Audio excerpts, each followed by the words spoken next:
کو بتائیں وزیر اعلیٰ خیبر پختونخوا سہیل آفریدی کی پنجاب اسمبلی آمد کے موقع پر ہنگامہ آرائی کی تحقیقاتی رپورٹ آئی جی پنجاب کو بھجوانے کا فیصلہ کر لیا گیا ہے۔ مزید جانیں گے نمائندہ ڈان نیوز عدنان شیخ سے۔ عدنان بتائیے۔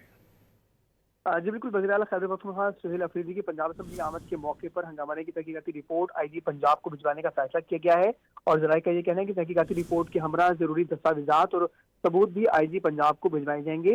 ہنگامہ آرائی میں ملوث افراد کے خلاف قانونی کارروائی کی سفارش کی جائے گی اور ہلڑ بازی کرنے والوں کی ویڈیوز بھی کے ذریعے بھی انہیں کی شناخت کی گئی ہے۔ ہنگامہ آرائی کی رپورٹ تحقیقاتی کمیٹی نے مرتب کر لی ہے اور رپورٹ میں پنجاب اسمبلی کے ملازمین اور عینی شاہدین کے بیانات بھی شامل کیے گئے ہیں، اور رپورٹ میں مزید کہا گیا ہے کہ وزیر اعلیٰ کے پی کے آمد کے موقع پر پنجاب اسمبلی اسٹاف کی جانب سے تحمل کا مظاہرہ کیا گیا، لیکن سیکیورٹی ملازمین کو دھکے دیے گئے اور غیر متعلقہ اور سزا یافتہ افراد بھی وزیر اعلیٰ کے پی کے ہمراہ پنجاب اسمبلی میں داخل ہوئے۔ بہت شکریہ عدنان شیخ ان تفصیلات کے لیے۔